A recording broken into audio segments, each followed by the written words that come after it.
The media is twisting a brutal assassination into a love story. Yes, you heard that right. Wait until you see how far they will go to rewrite reality, because what you are about to hear will make you blood boil. Let's start with how they actually reported this tragedy. The suspected killer of Charlie Kirk facing the death penalty after getting formally charged with aggravated murder and a slew of other counts. There were 7 in total. Prosecutors in Utah describing some of the disturbing text messages the alleged assassin sent to his roommate/lover. And now, how did the liberal media cover it? Well, instead of being horrified, ABC's Matt Gutman and Montel Williams spun it like a twisted love story.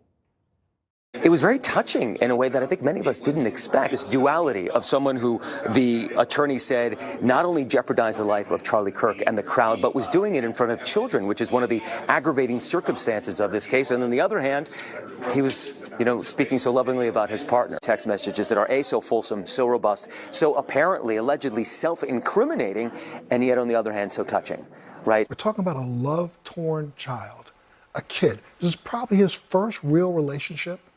And somebody was disparaging the person that he loved. I don't believe he was motivated politically. I think this was motivated emotionally.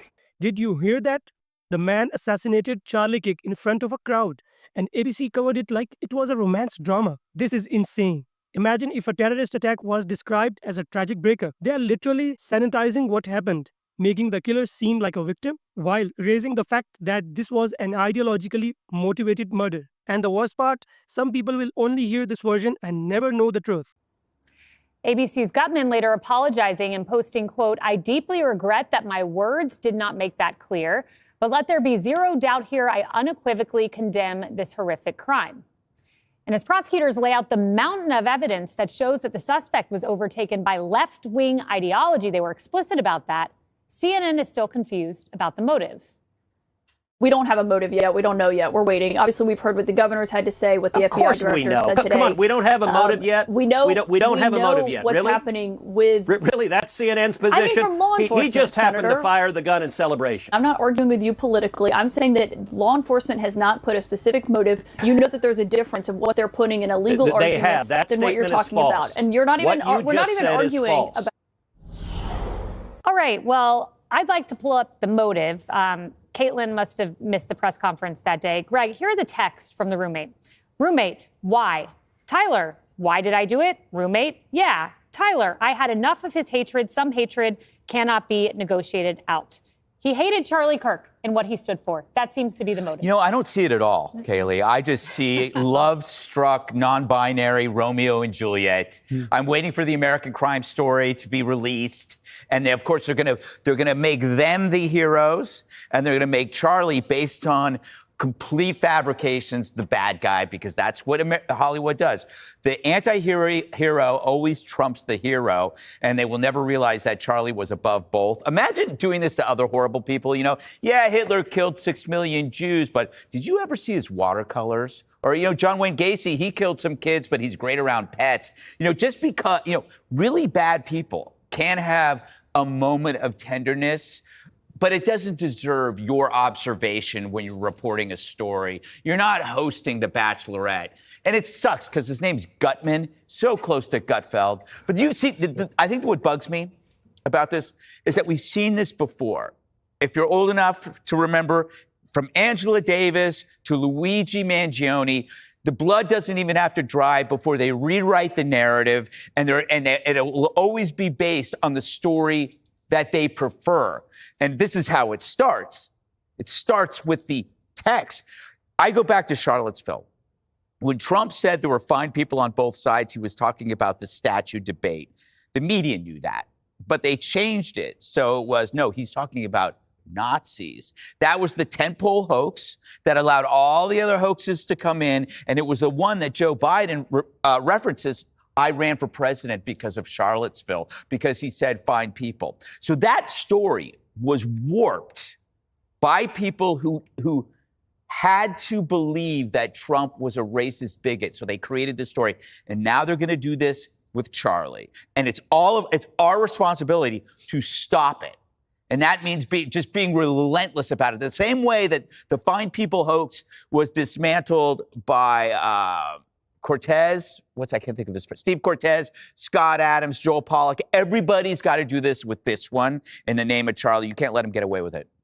Absolutely. You know, Brian, it's very strange to me that two separate people could arrive at the same conclusion. Hearing an assassin lay out exactly how they did this to their lover, and you have Gutman walking away with this Romeo and Juliet love story, and then you have Montel Williams, a love-torn child, a kid who tried to defend his significant other. How do two people arrive at that conclusion?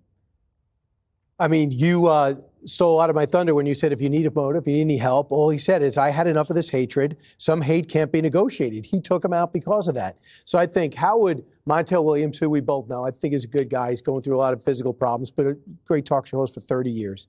How could he sit there and try to rationalize, well, this is a love story gone wrong, misconstrued? How could Matt Gutman's been doing this for 20 plus years? And I think he does a really good job, obviously, a network anchor. Yeah. Caitlin Collins, who I know, there's you know everybody. I do, because I don't want to make it personal. I think the one thing is missing is when people talk about why is Israel acting like this in Gaza, when people are saying why the people on the Five, why is Fox News getting so upset about Charlie Kirk? We know him, and you haven't seen the video. You didn't watch the 10/7 video of what happened to the Israelis that led to the Gaza incursion and the war. And I hate to say it, but you didn't know Charlie Kirk. That's bad on you. Maybe not your fault, but you didn't see how he died. If you saw how he died, you wouldn't be saying, it just seems like a guy that didn't know his gender and was separated from his family. Let's try to make sense of this. And to your point, there are people, very smart people, that will say to you, well, we know the laptop wasn't real.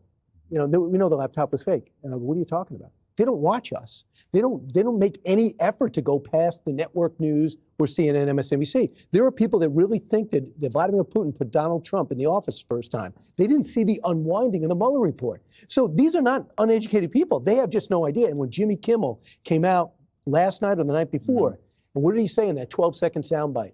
Jimmy Kimmel came out and said, these MAGA guys wanted to pretend that this guy wasn't one of them. So you might go, of course he's not. Of course he's not MAGA. He hates Donald Trump. He hates Charlie Kirk. All you have to do is see that. So you think, what's the big deal? He doesn't get much ratings, and he's just going to hate Trump. But there's people that only get their news from him, ABC, the rest, and they don't know that he is not MAGA, that this is an assassination of Kirk, that he did hate him. It was intended for him. He horrifically took someone out in the prime of his life. And the only way you could sit there and try to rationalize this as a relationship, or did he see star-crossed, did he have a hard time dealing with his gayness, was if you didn't see the reality of how Charlie died. Yeah, Kimmel saying the MAGA gang desperately trying to characterize the kid who murdered Charlie Kirk as anything other than one of them. One of the most asinine things I ever heard. Conspiracy land, literally.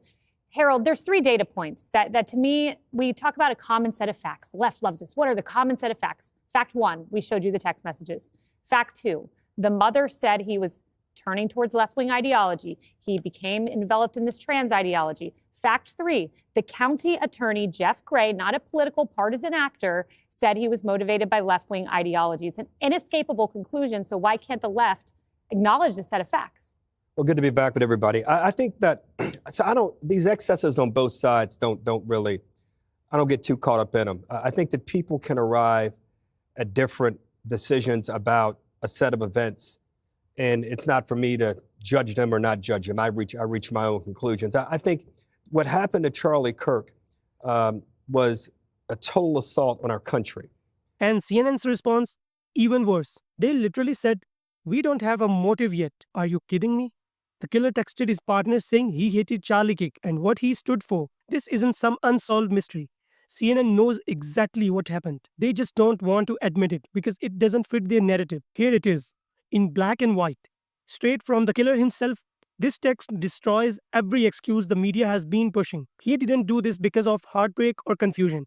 He did it because of pure hatred for Charlie Kirk's beliefs. And yet, certain outlets would rather pretend it's some tragic misunderstanding. Greg nails it here. This isn't just about one case. It's about a pattern.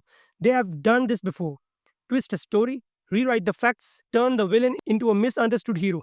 And once that false version takes hold, it's almost impossible to undo. That's why it's so important to call this out right now before it becomes permanent. This hit me hard.